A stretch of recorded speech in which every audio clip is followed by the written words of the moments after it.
السلام علیکم ورحمۃ اللہ۔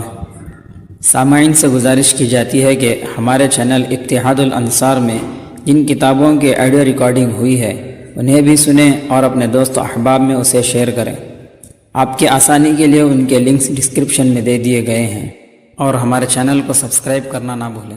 جزاک اللہ خیر۔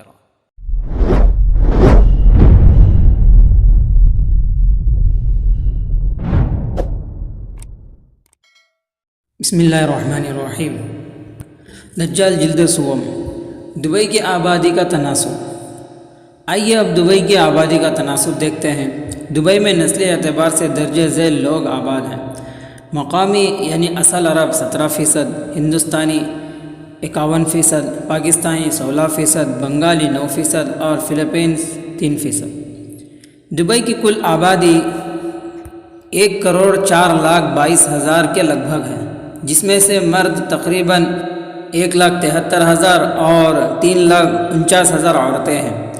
مردوں میں 2,50,000 کے قریب مزدور ہیں جو کہ تعمیرات کے شعبے سے وابستہ ہیں۔ سالانہ 40 لاکھ سیاح دبئی آتے ہیں اور دبئی کی معیشت میں $1 ارب ڈال کر جاتے ہیں۔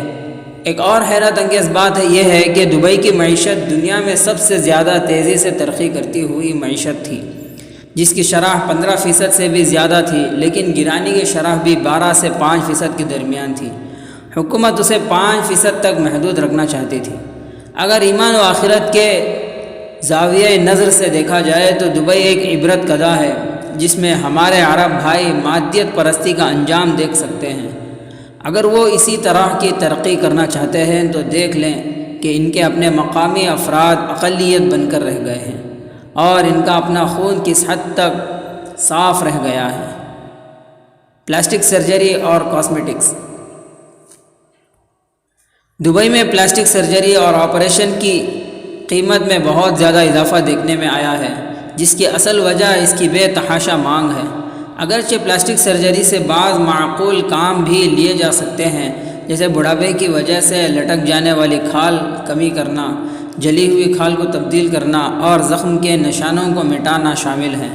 اس کے علاوہ موٹاپے کے شکار افراد کے لیے چربی کم کرنے کی سہولت بھی موجود ہے، لیکن ایک نامعقول بات یہ ہے کہ اس میں بھی خرافات موجود ہیں۔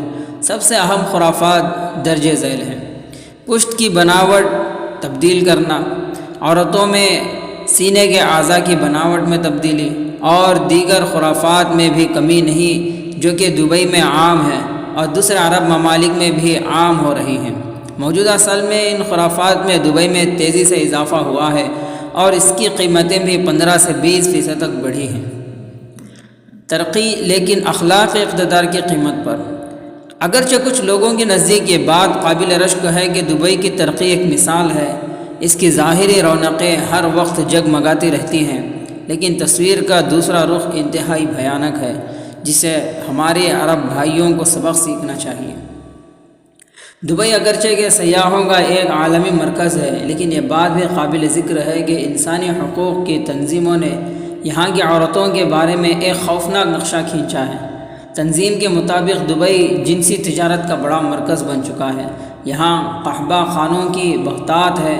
ایک اور رپورٹ کے مطابق اس حوالے سے مشرق وسطیٰ میں دبئی کے بعد صرف اسرائیل کا نمبر آتا ہے۔ طوائفوں کی اکثریت دن کو سوتی ہیں، دوپہر سے رات 10 بجے تک مختلف ریسٹورنٹس میں بیروں کی خدمات انجام دیتی ہیں، جبکہ شام سے رات کے درمیان اپنا روایتی کام کرتی ہیں۔ طوائفوں میں درجہ ذیل قومیت کی عورتیں شامل ہیں۔ روسی، یہ چونکہ خوبصورت، صحت مند اور گوری ہوتی ہیں، اس لیے عرب حضرات ان کو پسند کرتے ہیں۔ ان میں سوویت یونین سے آزاد ہونے والی ریاستوں کی عورتیں شامل ہیں۔ چینی، فلپین، ان کو زیادہ تر وغیرہ ملکی سیاح پسند کرتے ہیں جن کا تعلق امریکہ اور یورپ سے ہوتا ہے۔ ایتھوپین، افریقی یہ عام طور سے مزدوروں کا نشانہ بنتی ہیں۔ ہندوستانی، پاکستانی انتہائی شرم کا مقام ہے کہ ان میں جنوبی ایشیا اور پاکستان کی عورتیں بھی ہوتی ہیں، لیکن سب سے بھی زیادہ شرم کا مقام یہ ہے کہ ایک زمانے میں خلیج ٹائمز میں اشتہار آتا تھا، فیمس لاہوری مجرا۔ طوائفوں کے تناسب سے دیکھا جائے تو یہ بات قابل غور ہے کہ یہاں زنا کاری کا بازار اس حد تک گرم ہے کہ اکثر اماراتی باشندے یہ بات سن کر نظریں جھکا لیتے ہیں کہ دوسرے ممالک سے آنے والے افراد اکثر و بیشتر اسی مقصد کے لیے یہاں آتے ہیں۔ ایک اور انسانی المیہ یہ ہے کہ عرب حضرات حیدرآباد یعنی ہندوستان میں عورتوں سے شادی کرنے کے بعد انہیں چھوڑ کر چلے جاتے ہیں۔ حیدرآبادی بھی غربت کی وجہ سے اپنی بیٹی بیاہ کر ہمیشہ کے لیے پچھتاوے میں پھنس جاتے ہیں۔ افسوسناک بات تو یہ ہے کہ شادی کرانے والے بیچ کر لوگ بھی اپنا کمیشن حق مہر کی طرح مانگ لیتے ہیں اور بمشکل ان غریب والدین کو 5,000 روپے مل جاتا ہے۔ اس سے بھی افسوسناک صورتحال سعودی عرب کی ہے۔ یہاں پر کام کرنے والی عورتیں جنہیں نوکرانی یا میڈ کہتے ہیں بڑی تعداد میں Indonesia, Malaysia, Philippines, Sri Lanka اور دیگر ملکوں سے لائی جاتی ہیں۔ ان میں سے فلپینی اور دیگر عیسائی عورتیں چھٹی کے دنوں میں جمعرات یہ غلیظ کام کرتی ہیں، جبکہ ناجائز اولادوں کو یہ پارکوں یا یتیم خانوں میں چھوڑ دیتی ہیں۔ ایک NGO کے مطابق جدہ اور اس کے گرد و نواح سے ایک سال میں 3,000 سے زائد ایسے بچوں کو اٹھایا گیا۔ سوچنے کی بات یہ ہے کہ غیر ملکی خادماؤں کا یہ رجحان کہیں اہل حرمین کو اس گندگی میں ملوث کرنے کا منصوبہ بند کوشش تو نہیں؟ اس کے علاوہ معاملات یہاں تک ہی محدود نہیں ہیں، خود ہمارے ملک میں بھی یہی حال ہے۔ آرٹ کے آڑ میں مجرے ہوتے ہیں، بے حیائی اور فاحش کاموں کا پرچار کیا جاتا ہے۔ حیران کن بات تو یہ ہے کہ خود ہندوستان، پاکستان میں بھی روسی اور چینی طوائفیں آتی ہیں۔ اس طرح کے واقعات اکثر عرب شیوخ اور اب تو حکمرانوں میں بھی بہت زیادہ عام ہوتے جا رہے ہیں۔ اللہ سب کو ہدایت دے اور اپنی دولت کو عیاشی کی بجائے اسلام کی خدمت کے لیے خرچ کرنے کی توفیق دے۔ اس قسم کے 2 واقعات ملاحظہ کریں۔ برادر ملک قطر کا امیر ان معاملات میں سب کو پیچھے چھوڑ چکا ہے۔ ایک دفعہ شراب کے نشے میں دھت کسی نائٹ کلب میں مگن تھا اپنے ملک میں۔ اس دوران اس کا دل ایک لڑکی پر آ گیا جو کہ ناچ رہی تھی۔ اس نے اپنے وزیر سے کہا کہ اس لڑکی سے بات چیت کر کے نکاح کا معاملہ کرا دو۔ وزیر موصوف نے پہلے تو امیر کو غور سے دیکھا، بعد میں صرف اتنا کہہ سکا، جناب یہ آپ کی بیٹی ہے۔ یہ وہی غیرت مند شخص ہے جس نے کچھ عرصہ پہلے اپنے باپ کا تختہ اس وقت الٹ دیا تھا جب وہ علاج کے سلسلے میں لندن یا سوئٹزرلینڈ گیا ہوا تھا۔ بحرین کے شیخ عیسیٰ خلیفہ کی بہن جس کا نام مریم خلیفہ تھا، ایک غیر ملکی انگریز کے ساتھ بھاگ گئی تھی۔ وہ غالباً امریکی تھا اور یہ سن 2000 کے آس پاس کی بات ہے۔ یہی نہیں بلکہ اس طرح کے نہ جانے کتنے واقعات ایسے ہیں جن کا کسی کو علم نہیں ہو پاتا۔ عربوں میں خاص طور سے دبئی میں عورت کی جس بھیانک تصویر کی منظر کشی کی گئی ہے، اس کا سب سے بھیانک پہلو بھی سن لیجیے۔ انسانی حقوق کی تنظیم نے اپنی رپورٹ میں لکھا تھا کہ چینی عورتوں سے جب معلومات کی گئیں تو انہوں نے بتایا کہ ان کے زیادہ تر گاہک وہ امریکی فوجی ہوتے ہیں جو کہ عراق سے کچھ دن کی چھٹیوں پر دبئی آ جاتے ہیں۔ اس طرح سے ہم اندازہ لگا سکتے ہیں کہ امارات عراق جنگ میں کتنا اہم کردار ادا کر رہا ہے۔ اس بات کا ایک اور ثبوت یہ بھی ہے کہ امارات میں جبل علی نامی بندرگاہ ہے جو دنیا میں سب سے بڑی مصنوعی یعنی انسان کی بنائی ہوئی بندرگاہ ہے۔ قطر کے امریکی اڈے کے بعد یہ بندرگاہ بھی امریکی جنگی طیارہ بردار جہازوں کے لیے سہولتیں فراہم کرنے کے مرکز کا کام کرتی ہے، اور اس طرح امارات میں غیر ملکی فوجی مسلسل آتے رہتے ہیں۔ آج تک مسلمان حکمرانوں کا المیہ یہ رہا ہے کہ ان کی سب سے بڑی کمزوری عورتیں ہی رہی ہیں، لیکن وہ اس حد تک گر جائیں گے کہ غیر مسلم حملہ آوروں کو عورتیں فراہم بھی کریں گے۔ اس ذلت کا تصور بھی پہلے زمانے کے مسلمانوں نے نہ کیا ہوگا۔ اردن کا بادشاہ عبداللہ جس کا تعلق تاریخی غداروں سے ہے، اس کا باپ وہی شخص تھا جس نے خفیہ طور سے 1973 عیسوی کی جنگ سے ایک ہفتہ پہلے تل ابیب جا کر موساد اور اسرائیلی وزیر اعظم گولڈا میئر کو حملے سے خبردار کیا تھا۔ اس کا اپنا خون بھی خط ملت ہو چکا ہے۔ اگرچہ اس کا دادا شریف مکہ تھا، لیکن اس کے باپ نے پہلی شادی ایک عرب اور دوسری ایک انگریز یہودیہ سے کی تھی، اور مرنے سے پہلے اسرائیل کو مزید خوش کرنے کے لیے اپنے چھوٹے بیٹے کو جو کہ انگریز یہودی عورت سے تھا بادشاہ بنا دیا تھا۔ اس طرح غدار خاندان کے خون میں انگریز کا خون خلط ملط ہو گیا۔ اس کے پہلے بیٹے کی بیوی بیگم شائستہ اکرام اللہ تھی۔ اس نے بڑے بیٹے سے شادی کی۔ یہ بیٹا ایک عرب خاندان سے تھا۔ اس کے مقابلے میں تصویر کا دوسرا رخ دیکھیں۔ پرنس چارلز برطانیہ کا اگلا بادشاہ ہوگا۔ اس نے پہلی شادی ڈیانا سے کی تھی۔ اس سے 2 بیٹے ہوئے، بعد میں دونوں میں طلاق ہو گئی۔ ڈیانا بعد میں ایک کے بعد دیگر 2 مسلمانوں کے عشق میں گرفتار ہو گئی۔ پہلا ایک پاکستانی ڈاکٹر تھا جو جھنگ کا رہنے والا تھا۔ اس نے شہزادی سے شادی کی پیشکش محض اس وجہ سے ٹھکرا دی کہ اس کے والدین رضامند نہیں تھے۔ اس کے اس فرمان بردارانہ رویے سے ڈیانا بہت زیادہ متاثر ہوئی تھی۔ دوسرا مسلمان داؤد الفادی تھا جو مصر سے تعلق رکھتا تھا۔ داؤد جیسا بھی تھا لیکن وہ ایک مسلمان تو تھا، اور یہ بات M15 اور M16 یعنی برطانیہ خفیہ اداروں اور شاہی خاندان کو کھٹکتی تھی۔ اگرچہ ڈیانا خود شاہی خاندان سے نہ تھی، لیکن ایک برطانوی شہزادے کی ماں اگر مسلمان ہو جائے یا پھر ایک مسلمان سے شادی کر لے، وہ کیسے برداشت کر سکتے تھے؟ چنانچہ شاہی خاندان اور خفیہ اداروں کے گٹھ جوڑ سے دونوں کو ہلاک کر دیا گیا۔ یہ بات بھی ایک حقیقت ہے کہ ڈیانا کی موت کے بعد خود برطانیہ میں اکثر لوگوں کا یہ خیال تھا کہ اس کی موت ایک حادثہ نہیں تھا بلکہ ایک منظم سازش کا نتیجہ تھا۔ ایک اور بات بھی ہمیں معلوم ہونی چاہیے کہ ڈیانا برطانیہ کی موجودہ دور کی سب سے مقبول ترین شہزادی تھی۔ روشن خیال اور وسیع ظرف یورپ نے اسے قتل کر ڈالا، اور تاریک خیال تنگ ظرف مسلمانوں نے انگریز عورت کے بطن سے جنم لینے والے نیم گورے مخلوط النسل یہودی کو بادشاہت کا تخت ورثے میں پیش کر دیا۔ خیر، بات کہاں سے کہاں پہنچ گئی۔ دبئی میں عورتوں کے ساتھ جو کچھ بھی ہو رہا ہے، اس کا ڈھنڈورا تو چیخ چیخ کر یہ نام و نہاد انسانی حقوق کی تنظیمیں پیٹتی رہتی ہیں، لیکن ان تنظیموں کا سب سے زیادہ تاریک پہلو ہمیں طالبان کے حوالے نظر آتا ہے۔ ان تنظیموں کو یہ تو نظر آ رہا ہے کہ افغانستان میں طالبان حکومت نے بے پردہ عورتوں کے آزادانہ گھومنے پھرنے پر پابندی لگا دی تھی، لیکن انہیں یہ نظر نہیں آتا کہ اس وقت وہاں جنگ اور غربت کی وجہ سے بے حیائی کتنی عام ہو گئی تھی۔ اوباش سرمایہ داروں نے کس طرح عورت کو کھلونا بنا کر رکھ دیا تھا۔ ان نام نہاد تنظیموں کو یہ نظر نہیں آتا کہ طالبان نے پابندی لگانے کے ساتھ ہی غریب خواتین کے لیے وظیفے اور راشن کا گھر میں انتظام کر دیا تھا۔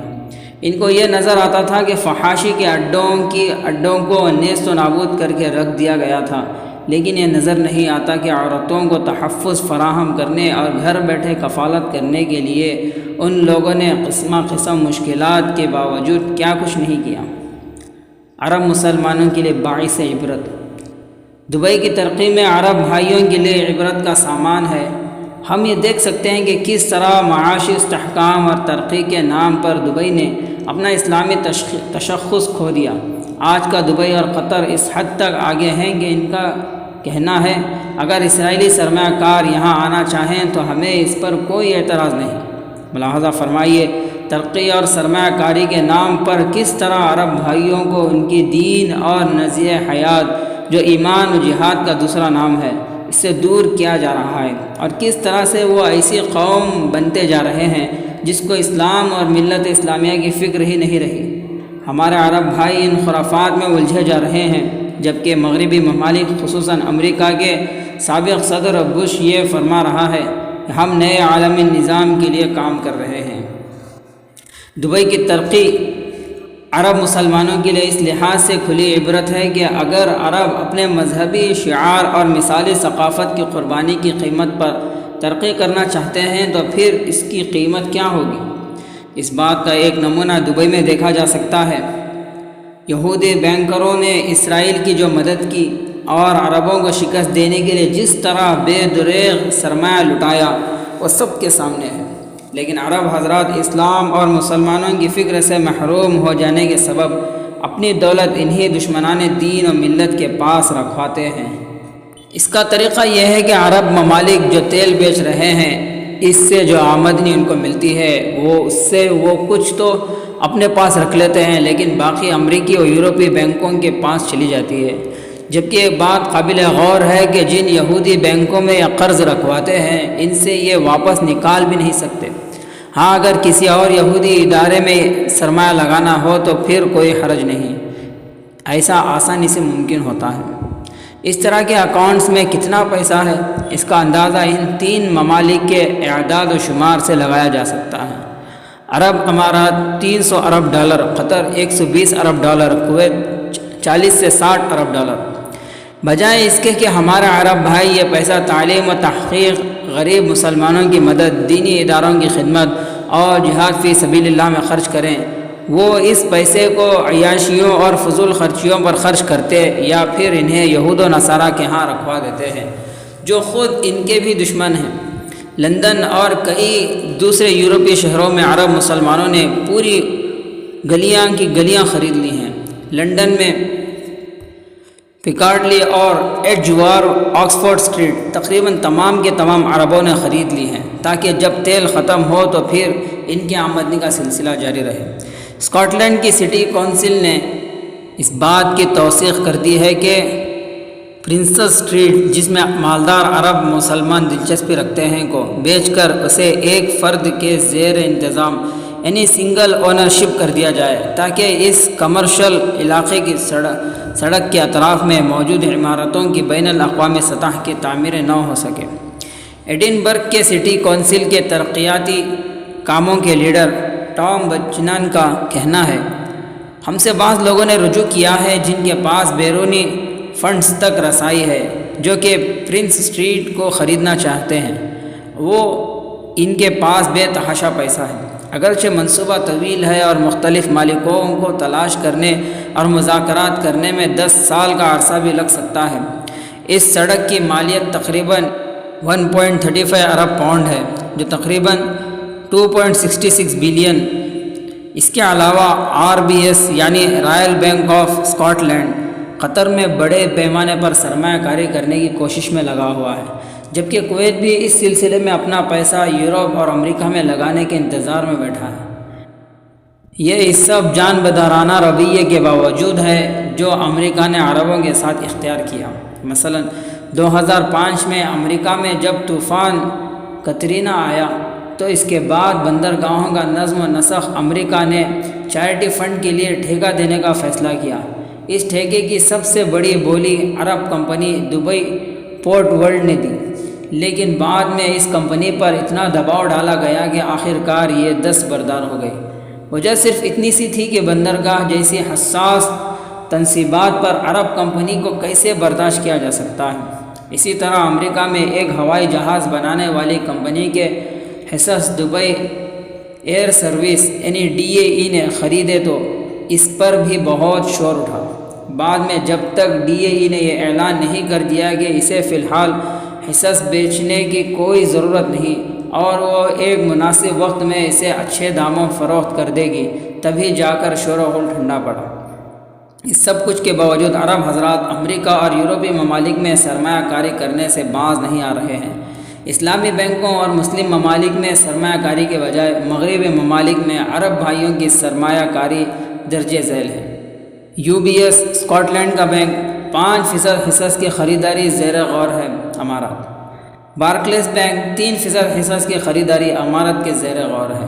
کویت اور قطر بھی امیدواروں میں شامل ہیں۔ جرمنی کے ڈویٹس بینک کے 2.19% حصص امارات کی حکومت کے پاس موجود ہے۔ سٹی بینک سٹی گروپ 4 حصص جس کی مالیت 7 سے بھی زیادہ ارب ڈالر ہے، ابو ظہبی کی حکومت کے پاس ہے۔